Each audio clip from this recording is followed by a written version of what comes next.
Well, we all suspected the gloves would come off this week, but Harry and Meghan have really come out swinging. I think the overall impression of the Netflix finale today is it's an excoriating takedown of Harry's brother, Prince William, but also portrays his father, King Charles, as a liar, and actually I think most shockingly suggests that his grandmother, the Queen, was almost a puppet being manipulated by her family and the staff around her. One other thing Harry suggests is that the palace fairly much conspired with the media to put Meghan back in her box, as they say, because senior royals were jealous of her success and the enthusiasm with which she was greeted onto the international stage.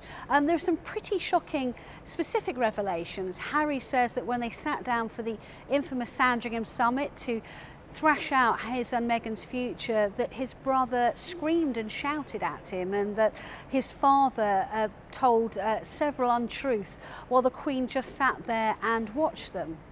I think one of the noticeable things that running throughout the series, but particularly the last 3 episodes, is how Harry and Meghan had either a photographer or camera crew capturing them along every step of the way over the last couple of years. And I think one of the particular standout moments was their last week in the UK, which was documented heavily by the couple. And Harry talks of covering or attending an event with his family, which was actually the Commonwealth Day service, and talking about how cold it felt to be sitting amongst them once again, and their relief actually at leaving the UK really for the final time to start their new life in North America.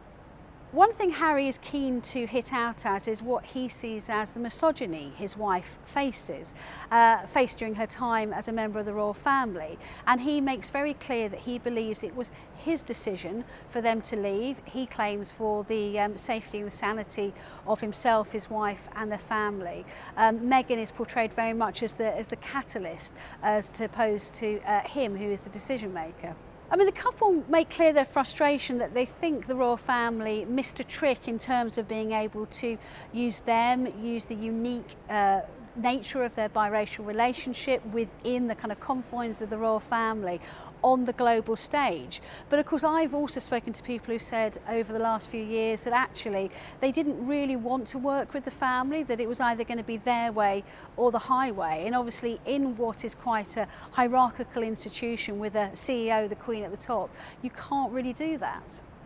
While the entire series is very clearly Harry and Meghan's attempt to get a lot of grievances off their chest, there's also some very charming aspects to it, and the footage of them with their family enjoying their new life in California is particularly sweet. There's also a really moving moment as we hear more for the first time from Doria Ragland, who's Meghan's mother, and she sheds a tear as she talks about her daughter's mental health battles while she was a member of the royal family, and her frustration, I think, which is understandable as a mother not being able to protect them. But of course the overwhelming feeling from this is that it is a hatchet job on the royal family from start to finish, and it does beg the question, where do they go from here? I wrote in the Daily Mail at the weekend that friends fear William and Harry are never going to be able to repair their relationship, and that was even before they were aware of the content of this last 3 episodes, and I see that as being doubly true today. Thanks for watching. On Thursdays, don't forget to tune into Palace Confidential, your weekly look at all things royal.